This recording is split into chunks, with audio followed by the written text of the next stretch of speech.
हर बड़ा निकला के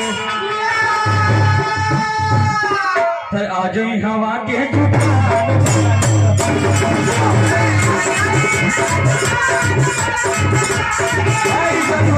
अरे बबुआ के पापा खूब फरावेले का बोल रही रे मूर्ति आज दादा पिटाई काहे दादा जमींदार भैया जी गोली चले मत कहीं से गोली जब है के बात भैया। अरे बबुआ के पापा खूब फरावेले घर रे फरावेले बाजार रे फरावेले कपड़ा थाने के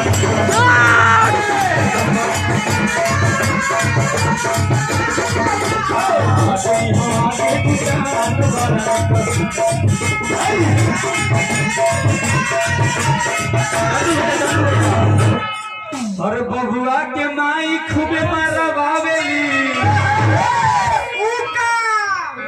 ये क्या बोल बबुआ के माई खूबे मरवावेली घर में मरवावेली दलान मरवावेली का खसी भेड़ा के जुटा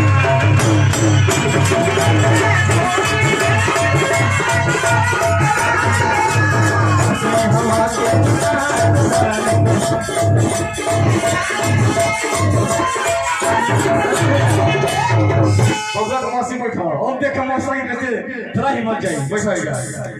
अरे बबुआ के मौसी खूब मिसवावेली मौसा जी समझो सब बबुआ के क्या मिसवावेली घर मिसवावेली हमरो से मिसवावेली सरसो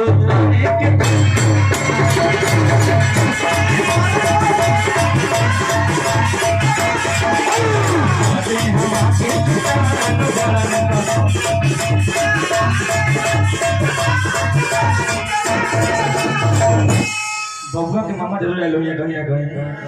अरे बबुआ के मामा खूबे लगाओ बगले चंदू भैया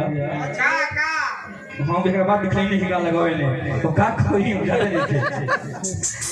बबुआ के मामा अरे खूबे लगावे जोड़ा मगहिया